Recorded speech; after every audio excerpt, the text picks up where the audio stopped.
ಓಂ ಶ್ರೀ ಗುರು ಬಸವಲಿಂಗಾಯ ನಮಃ. ಸರ್ವರಿಗೂ ಶರಣು ಶರಣಾರ್ಥಿ. ಕಾಲುಗಳೆರಡು ಗಾಲಿ ಕಂಡಯ್ಯ, ದೇಹವೆಂಬುದು ತುಂಬಿದ ಬಂಡಿ ಕಂಡಯ್ಯ. ಬಂಡಿಯ ಹೊಡೆಯುವವರು ಐವರು ಮಾನಿಸರು, ಒಬ್ಬರಿಗೊಬ್ಬರು ಸಮನಿಲ್ಲವಯ್ಯ. ಅದರ ಇಚ್ಛೆಯನ್ನರಿದು ಹೊಡೆಯದಿರ್ದಡೆ, ಇದರಚ್ಚು ಮುರಿಯಿತ್ತು ಕೇಳ ಗುಹೇಶ್ವರ. ಇದು ಅಲ್ಲಮಪ್ರಭುದೇವರ ಒಂದು ಸುಪರಿಚಿತವಾದ ವಚನ. ಅಲ್ಲಮಪ್ರಭುದೇವರು ಬಹಳ ದೊಡ್ಡವರು. ಅವರು ಎಷ್ಟು ದೊಡ್ಡವರು ಅಂತಂದರೆ, ಪ್ರಾಯಶಃ ಸಾವಿರಾರು ವರ್ಷ, 10,000 ವರ್ಷ, 20,000 ವರ್ಷ ಆದರೂ ಇಂತಹ ಒಬ್ಬ ಯೋಗಿ ಈ ಜಗತ್ತಿಗೆ ಬರ್ತಾನೋ ಇಲ್ಲವೋ ಗೊತ್ತಿಲ್ಲ, ಅಷ್ಟು ದೊಡ್ಡವರು. ಹಾಗಾಗಿನೇ ಅವರು ಯಾವುದನ್ನು ಬಯಸಲಿಲ್ಲ, ಆದರೆ ಎಲ್ಲವೂ ಬಂದವು ಅವರಿಗೆ. ಹಿಮಾಲಯದ ಆ ಒಂದು ಎತ್ತರ ಪ್ರದೇಶದಲ್ಲಿ ಕೂತು ಮನುಷ್ಯ ಪಡೆಯಬಹುದಾದಂತಹ ಅಂತಿಮ ಸಿದ್ಧಿ, ಬಯಲುಕಾಯ ಸಿದ್ಧಿ, ಅದನ್ನು ಪಡ್ಕೊಂಡ್ರು. ಇಲ್ಲಿ ಬಂದು ಬಸವಣ್ಣನವರ ಐತಿಹಾಸಿಕ ಅನುಭವ ಮಂಟಪದಲ್ಲಿ ಅದರ ಶೂನ್ಯಪೀಠದ ಅಧ್ಯಕ್ಷ ಸ್ಥಾನವನ್ನು ವಹಿಸಿದರು. ಇದು ಅವರು ಬಹಳ ವಿಶೇಷವಾದಂತಹ, ಜೊತೆಗೆ ಅವರು ಬದುಕಿದ್ದಾಗಲೇ ನೂರಾರು ಜನ ಸಾಧಕರಿಗೆ ಮುಕ್ತಿಯ ಮಾರ್ಗವನ್ನು ತೋರಿಸಿಕೊಟ್ರು. ಎಷ್ಟೋ ಸಾವಿರ ವರ್ಷಗಳಿಗೊಮ್ಮೆ ಇಂತಹ ಘಟನೆಗಳು ಭೂಮಿ ಮೇಲೆ ನಡೀತಿರುತ್ತೆ. ಯುದ್ಧಗಳೇನು ಯಾವಾಗಲೂ ನಡೀತಿರ್ತವೆ. ಯುದ್ಧಗಳು, ಉತ್ಸವಗಳು, ಹಬ್ಬಗಳು, ಅಂದರೆ ಬಡದಾಟಗಳು, ಹೊಡೆದಾಟಗಳು, ಖುಷಿ, ಸಂತೋಷ ಎಲ್ಲ ನಡೀತಿರ್ತವೆ. ಆದರೆ ಅಲ್ಲಮಪ್ರಭುದೇವರು ಉಂಟು ಮಾಡಿದ ಉತ್ಸವ ಇದೆಯಲ್ಲ, ಅದು ಯಾವಾಗಲೂ ಒಂದ್ಸರಿ ಉಂಟಾಗ್ತಕ್ಕಂಥದ್ದು, ಸಾವಿರಾರು ವರ್ಷಗಳಿಗೊಮ್ಮೆ ಉಂಟಾಗ್ತಕ್ಕಂಥದ್ದು. ಅಂತಹ ಅದ್ಭುತವಾದಂತಹ ಮಾರ್ಗದರ್ಶನವನ್ನು ಎಲ್ಲರಿಗೂ ಮಾಡಿದರು. ಕಡೆಗೆ ಕಲ್ಯಾಣದಲ್ಲಿ ವಿಪ್ಲವ ಆಗತ್ತೆ. ಪ್ರಕೃತಿ ನಿಯಮ ಏನಪ್ಪ ಅಂತಂದರೆ, ವೈಭವಯುತವಾಗಿ ನಡೆದಂತಹ ಸಾಮ್ರಾಜ್ಯಗಳು ಒಂದು ದಿವಸ ಹೇಳ ಹೆಸರಿಲ್ಲದೆ ಅಡಗೋಗ್ಬಿಡ್ತವೆ. ಅದು ಪ್ರಕೃತಿ ನಿಯಮ. ಜಗತ್ತಿನಲ್ಲೇ ವಿಸ್ಮಯವನ್ನು ಉಂಟು ಮಾಡ್ತಕ್ಕಂಥ ಕಲ್ಯಾಣ ಕಟ್ಟಿದರು. ಅದಕ್ಕೆ ಉಪಮೆ ಇಲ್ಲದ ಕಲ್ಯಾಣ. ಭೂಮಂಡಲದಲ್ಲಿ ಸಾಧ್ಯವಿಲ್ವೇನೋ ಅಂಥದ್ದು ಕಟ್ಟಲಿಕ್ಕೆ ಅನ್ನುವಂಥ ಕಲ್ಯಾಣ ಕಟ್ಟಿದರು. ಆದರೆ ಅಷ್ಟೇ ಬೇಗ, ಕೇವಲ 3 ತಿಂಗಳಲ್ಲಿ ಅಲ್ಲಿ ನರಕ ಸದೃಶವಾದಂತಹ, ಸ್ಮಶಾನ ಸದೃಶವಾದಂತಹ ವಾತಾವರಣ ಉಂಟಾಯಿತು. ಅದು ಪ್ರಭುದೇವರಿಗೆ ಗೊತ್ತಿತ್ತು, ಕಾಲಜ್ಞಾನಿ ಅವರು. ಅದಕ್ಕೆ ಹೇಳಿದರು ಅವರು, ನೋಡಪ್ಪ, ಈ ಭಕ್ತಿ ಈಗೇನು ನೀವು ಮಾಡಿದೀವಲ್ಲ, ಒಂದು 36 ವರ್ಷಗಳ ಕಾಲ ಏನು ಕಲ್ಯಾಣ ಬೆಳೆದಿದೆಯಲ್ಲ, ಬಸವಣ್ಣ ಮಾಡಿದಲ್ಲ ಈ ಭಕ್ತಿ, ಇದು ಯಾವತ್ತಿಗೂ ಸಾಧ್ಯ ಇಲ್ಲದಂತಹ ಭಕ್ತಿ. ಆದರೆ ಇನ್ನು ಕಲಿಗಾಲದಲ್ಲಿ ಶರಣರಿಗೆ ಉಳಿಗಾಲ ಇಲ್ಲ. ಇನ್ನು ನಿಮ್ಮ ಜಾಗ ಸೇರ್ಕೊಳ್ಳಿ, ಮೂಲ ಸ್ಥಾನಕ್ಕೆ ಹೋಗಿ ಅಂತ ಹೇಳಿ ಅವರು ಕದಳಿವನದಲ್ಲಿ ಹೋಗಿ, ಶ್ರೀಶೈಲದ ಕದಳಿವನದಲ್ಲಿ ಐಕ್ಯರಾದರು. ಅಂತಹ ಪ್ರಭುದೇವರು ಅಷ್ಟು ದೊಡ್ಡ ಸ್ಥಾನದಿಂದ ಆತ್ಮಾವಿರಾಮರಾದಂತಹ ಅವರು ದೇಹದ ಮಟ್ಟಕ್ಕೆ ಇಳಿದು ನಮಗೆ ಸಾಮಾನ್ಯರಿಗೆ ಹೇಳುವ ರೀತಿಯಲ್ಲಿ ಬುದ್ಧಿವಾದವನ್ನು ಹೇಳಬಲ್ಲರು. ಅದೇ ಈ ವಚನ. ಎಷ್ಟು ಸಣ್ಣ ವಚನ ಹೇಳ್ಬೋದು, ಎಷ್ಟು ಸಾಮಾನ್ಯ ಉಪಮೆ ಕೊಡ್ಬೋದು, ಅದನ್ನೆಲ್ಲ ಕೊಡ್ತಾರೆ ಪ್ರಭುದೇವರು. ಹೇಳ್ತಾರೆ ನೋಡಿ, ಕಾಲುಗಳೆರಡು ಗಾಲಿ ಕಂಡಯ್ಯ. ಗಾಲಿ ಅಂದ್ರೆ ಗೊತ್ತು ನಿಮಗೆಲ್ಲ, ಚಕ್ರ. ಕಾಲಿಗೆ ಚಕ್ರ ಕಟ್ಕೊಂಡವನಂಗೆ ಓಡಾಡ್ತಾನೆ ಅಂತ ಹೇಳ್ತಿರ್ತಾರೆ. ಅಂತಹ ಕಾಲುಗಳೇ 2 ಗಾಲಿಗಳು, ಚಕ್ರಗಳು. ಕಾಲುಗಳೆರಡು ಗಾಲಿ ಕಂಡಯ್ಯ, ದೇಹ ಅನ್ನುವಂಥದ್ದು, ದೇಹವೆಂಬುದು ತುಂಬಿದ ಬಂಡಿ ಕಂಡಯ್ಯ. ಬಂಡಿ ಅಂದರೆ ಗಾಡಿ, ಚಕ್ಕಡಿ. ಅದು ಖಾಲಿ ಬಂಡಿ ಅಲ್ಲ. ಇದು ಈ ದೇಹ ಅನ್ನುವಂಥದ್ದು ಖಾಲಿ ಬಂಡಿ ಅಲ್ಲ, ಇಲ್ಲಿ ಅಂಗಾಂಗಗಳು, ಮಾಂಸಖಂಡಗಳು ಮತ್ತು ಪಂಚಭೂತಗಳೆಲ್ಲ ತುಂಬಿಕೊಂಡಿದೆ.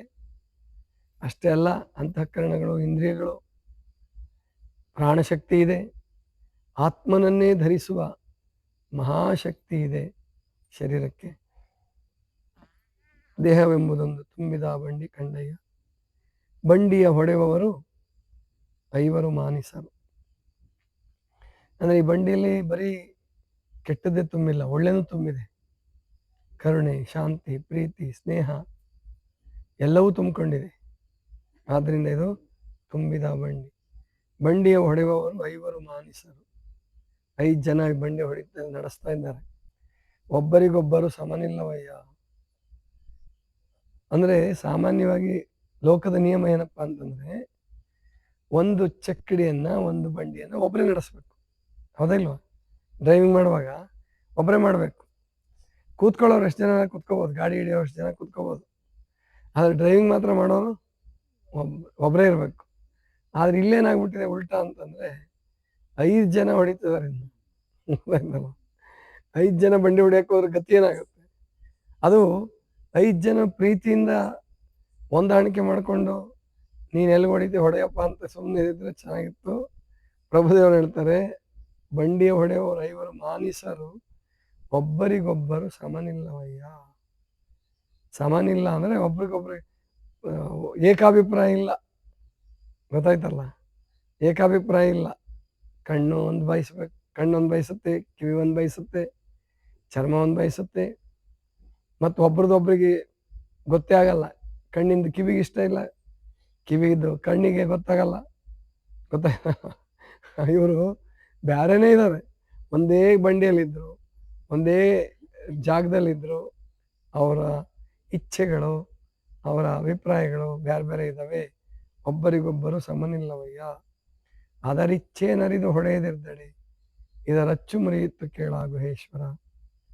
ಉಪನಿಷತ್ತಿನಲ್ಲಿ ಒಂದು ಹೋಲಿಕೆ ಬರುತ್ತೆ. ಏನಂದರೆ, ಆತ್ಮನೇ ಈ ದೇಹದ ಮಾಲೀಕ, ಅವನ ಪಯಣಿಗ ಮಾಲೀಕ. ಬುದ್ಧಿ ಎನ್ನುವಂಥದ್ದು ಸಾರಥಿ. ಆಮೇಲೆ ಇಂದ್ರಿಯಗಳು ಅನ್ನೋ ಕುದುರೆ, ಮನಸ್ಸು ಸಾರಥಿ. ಬುದ್ಧಿಗೆ ಒಂದು ಹೋಲಿಕೆ ಕೊಡ್ತಾರೆ.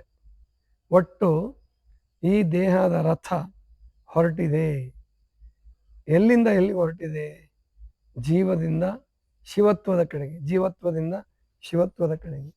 ಈ ಬದುಕು ಅನ್ನೋದೇ ಬಂಡಿ. ಇಲ್ಲಿ ದೇಹ ಅಂದರೆ ಬರೀ ದೇಹ ಅಷ್ಟೇ ಅಲ್ಲ, ಇಡೀ ಸಮಗ್ರ ಜೀವನವೇ ಬದುಕಿನ ಬಂಡಿ. ಅದು ಪರಮಾತ್ಮನ ಕಡೆಗೆ ಪ್ರಯಾಣ ಮಾಡಬೇಕು. ಆತ್ಮನ ಇಚ್ಛೆ ತನ್ನ ಮೂಲ ಸ್ವರೂಪವನ್ನು ಸೇರುವಂಥದ್ದು. ಆದರೆ ಏನಾಗ್ಬಿಟ್ಟಿದೆ ಅಂದರೆ, ಆತ್ಮ ನಿದ್ರೆಗೊಳಗಾಗಿದ್ದಾನೆ, ಮಾಲೀಕ ನಿದ್ರೆಗೊಳಗಾಗಿದ್ದಾನೆ. ಬುದ್ಧಿ ತನಗಿಚ್ಛೆ ಬಂದಂಗೆ ಹೊಡೆಯೋದು, ಮನಸ್ಸು ತನಗಿಚ್ಛೆ ಬಂದಂಗೆ ಹೊಡೆಯೋದು, ಅಹಂಕಾರ ಅನ್ನುವಂಥದ್ದು ತನಗಿಚ್ಛೆ ಬಂದಂಗೆ ಹೊಡೆಯೋದು. ಹಿಂಗಿವೆಲ್ಲ ಅತಿಯಾಗಿ ಹೇಗೇಗೋ ನಡ್ಕೊಂಡು ಬಂಡಿ ಎಲ್ಲೆಲ್ಲೋ ಹೋಗಿ ಬಿದ್ದುಬಿಟ್ಟಿದೆ. ದುಶ್ಚಟಗಳು, ದುರ್ಗುಣಗಳು ಮಾಡ್ತಕ್ಕಂಥವ್ರು ಆ ಬಂಡಿಗಳು ಕಟಾರದಲ್ಲಿ ಬಿದ್ದುಬಿಟ್ಟಿರ್ತಾವೆ ಕುಡಿದು ರಾತ್ರಿ. ಅದಕ್ಕೆ ಅದರ ಇಚ್ಛೆ ಅಂದರೆ ಆತ್ಮನ ಮೂಲ ಇಚ್ಛೆ. ಆತ್ಮನ ಇಚ್ಛೆ ಏನಪ್ಪ ಅಂತಂದರೆ ಪರಮಾತ್ಮನನ್ನು ಸೇರುವುದು. ಆ ಪರಮಾತ್ಮನನ್ನು ಸೇರಬೇಕಾದದ್ದೇ ಆತ್ಮನ ಮೂಲ ಇಚ್ಛೆ. ಅದರ ಇಚ್ಛೆಯನ್ನು ಅರಿದೇ ಹೋದರೆ ಗುರುಕೃಪೆಯಿಂದಲೋ ಸ್ವಪ್ರಯತ್ನದಿಂದಲೋ ಪುಣ್ಯ ಸಂಚಯದಿಂದ ಅಂತ ಹೇಳ್ತಾರೆ. ಪರಮಾತ್ಮನ ಬಗ್ಗೆ ಆಗಲಿ, ಮೌಲ್ಯಗಳ ಬಗ್ಗೆ ಆಗಲಿ, ರಾಷ್ಟ್ರ ಪ್ರೇಮ ಆಗಲಿ, ಇವೆಲ್ಲ ಉದಾತ್ತ ಚಿಂತನೆಗಳು ಬರಬೇಕಾದ್ರೆ ಪಾಪ ಕಡಿಮೆ ಆಗಬೇಕು, ಪುಣ್ಯ ಜಾಸ್ತಿ ಆಗಬೇಕು. ನಮ್ಮ ಬದುಕಿನಲ್ಲಿ ಪಾಪದ ಅಂಶ ಕಡಿಮೆ ಆಗಿ, ಎಲ್ಲರ ಬದುಕಲ್ಲೂ ಪಾಪ ಪುಣ್ಯ ಎರಡೂ ಇದ್ದೇ ಇರ್ತವೆ, ಎರಡೂ ಇರೋದೇನೆ. ಆ ಪಾಪ ಪುಣ್ಯಗಳ ಏನು ಅಂಶಗಳಲ್ಲಿ ಪಾಪದ ಅಂಶ ಕಡಿಮೆ ಆಗಿ ಪುಣ್ಯದ ಅಂಶ ಜಾಸ್ತಿ ಆಯ್ತಪ್ಪ ಅಂತಂದರೆ, ಆದ್ದರಿಂದ ನಮಗೆ ಈ ಆಧ್ಯಾತ್ಮದ ಕಡೆ ಒಲವು ಬರುತ್ತೆ, ಉದಾತ್ತ ಚಿಂತನೆ ಬರುತ್ತೆ, ತ್ಯಾಗ ಬುದ್ಧಿ ಬರುತ್ತೆ ಅನ್ನುವ ಮಾತನ್ನು ಹೇಳ್ತಾರೆ. ಪಿಂಡಸ್ಥಲ ಅಥವಾ ಪಿಂಡ ಜ್ಞಾನಸ್ಥಲ ಅಂತ ಬರುತ್ತೆ. ಆ ಪಿಂಡ ಜ್ಞಾನಸ್ಥಲ ಬರಬೇಕಾದ್ರೆ ಪಾಪ ಕ್ಷೀಣ ಆಗಬೇಕು, ಪುಣ್ಯ ಜಾಸ್ತಿ ಆಗಬೇಕು. ಪ್ರಾಯಶಃ ನೀವಿಲ್ಲೇನು ಉಪವಾಸಕ್ಕೆ ಬಂದಿದ್ದೀರ, ಇದೊಂದು ಪುಣ್ಯದ ಪ್ರಸಂಗ ನಿಮಗೆ. ಯಾಕಂದರೆ ಎಲ್ಲ ಇದ್ದು ಕೂಡ ಎಲ್ಲ ಇದೆ. ನೀವೇನು ಹಾಸ್ಪಿಟ್ಲಿಗೆ ಹೋಗ್ಬೋದು, ಬೇಕಾದಂಥ ಇಂಜೆಕ್ಷನ್ ಮಾಡಿಸ್ಕೋಬೋದು, ಆಪ್ರೇಷನ್ ಮಾಡಿಸ್ಕೋಬೋದು, ಮತ್ತೊಂದು ಮಾಡಿಸ್ಕೋಬೋದು. ಕೆಲವ್ರು ಮಾಡಿಸ್ಕೊಂಡು ನೋಡಿಬಿಟ್ಟಿದ್ದೀರ, ಪ್ರಯೋಜನ ಆಗಿಲ್ಲ. ಅದಕ್ಕೆ ಇಲ್ಲಿ ಬರ್ತೀರಾ. ಇದು 10 ದಿವಸಗಳ ಕಾಲ ಇಲ್ಲೇನು ಉಳಿತೀರ, ಅದು ಇನ್ನೂ ಗಟ್ಟಿತನ. ಬರೋದಕ್ಕೆ ಪುಣ್ಯ ಬೇಕು, ಮತ್ತು 10 ದಿವಸ ಉಳಿಯೋದಕ್ಕೆ ನಿಮಗೆ ಸಮಯ ಇರಬೇಕು, ರಜೆ ಇರಬೇಕು, ಮತ್ತು ಮನೆಯಲ್ಲ ಅನುಕೂಲತೆ ಇರಬೇಕು. ಕೆಲವು ಬರಬೇಕು ಅನ್ನೋ ಇಚ್ಛೆ ಇದ್ರೂ ಬರೋಕ್ಕೆ ಅನುಕೂಲ ಆಗಲ್ಲ. ಯಾರೋ ಒಬ್ರು ಹೇಳ್ತಾ ಇದ್ರು, 2 ವರ್ಷದಿಂದ ನಿಮ್ಮ ಭೇಟಿಗೆ ಬರ್ಬೇಕು ಅಂದ್ಕೊಂಡಿದ್ವಿ, ಇವತ್ತು ಒದಗಿ ಬಂತು ನೋಡ್ರಿ ಅಂತಿದ್ರು. ಹಂಗೆ ಅಂದರೆ ಅಷ್ಟು ಸುಲಭವಾಗಿ ಸಿಗುವಂಥ ಮಾರ್ಗ ಅಲ್ಲ ಇದು. ಸಿಕ್ಕಿದೆ ಅಂದರೆ ಬರೀ ಆರೋಗ್ಯ ಅಷ್ಟೇ ಗುರಿ ಅಲ್ಲ ನಿಮ್ಮದು. ನಿಮ್ಮ ಆತ್ಮ ಸಾಧನೆ, ನಿಮ್ಮ ಜೀವನದ ಉದ್ಧಾರದ ಮಾರ್ಗ ಸಿಕ್ಕ ಹಾಗೆ ಅದನ್ನು ಗಟ್ಟಿಯಾಗಿ ಹಿಡ್ಕೊಂಡು ಸರಿಯಾಗಿ ಪಾಲಿಸಿ ನಿಮ್ಮ ಆರೋಗ್ಯವನ್ನು ಪಡೆಯಿರಿ, ಆನಂದವನ್ನು ಪಡೆಯಿರಿ, ಉನ್ನತಿಯನ್ನು ಪಡೆಯಿರಿ, ವಿಕಾಸವನ್ನು ಪಡೆಯಿರಿ, ಆತ್ಮವಿಕಾಸವನ್ನು ಪಡೆಯಿರಿ. ಅದನ್ನೇ ಪ್ರಭುದೇವರು ಹೇಳೋದು. ಅದರ ಇಚ್ಛೆ ಅಂದರೆ ಆತ್ಮನ ಇಚ್ಛೆ ಅರಿದು ಈ ಬಂಡಿಯನ್ನು ನಡೆಸದೆ ಹೋದರೆ ಇದರ ಅಚ್ಚು ಮುರಿಯಿತ್ತು. ಬಂಡಿ ಬಿದ್ದೋಗುತ್ತೆ. ಅಚ್ಚು ಅಂದರೆ ಆ ಮೂಲ, ಆ ಬಂಡಿಯನ್ನು ಮಾಡೋಕ್ಕೆ ಬೇಕಾದ ಮಧ್ಯದ ಭಾಗ ಇರುತ್ತಲ್ಲ, ಅದೇ ಅಚ್ಚು. ಅದರ ಅಚ್ಚೆ ಮುರಿದೋಗ್ಬಿಟ್ರೆ ಗಾಡಿ ಎಲ್ಲಿ ನಡಿಬೇಕು, ಚಕ್ರ ಎಲ್ಲಿ ನಿಲ್ಲಬೇಕು, ಸಾಧ್ಯವೇ ಇಲ್ಲ. ಹಾಗೆ ಜೀವನದ ಮುಖ್ಯ ಉದ್ದೇಶ ಜ್ಞಾನ ಮಾರ್ಗ, ಜೀವನದ ಮುಖ್ಯ ಉದ್ದೇಶ ದೈವಿ ಪಥದಲ್ಲಿ ಸಾಗುವಂಥದ್ದು. ಅದು ನಮ್ಮ ಜೀವನದ ಪರಮ ಗುರಿ ಆಗಬೇಕು. ಅದನ್ನು ಸಾಧಿಸೋದಕ್ಕೆ ನಿರಂತರ ಪ್ರಯತ್ನ ಮಾಡ್ತಾ ಇರಬೇಕು. ಇದು ಈ ವಚನದ ಮುಖ್ಯ ಸಾರ. ಇದಿಷ್ಟು ಇವತ್ತಿನ ಚಿಂತನ. ಸರ್ವರಿಗೂ ಶರಣು ಶರಣು.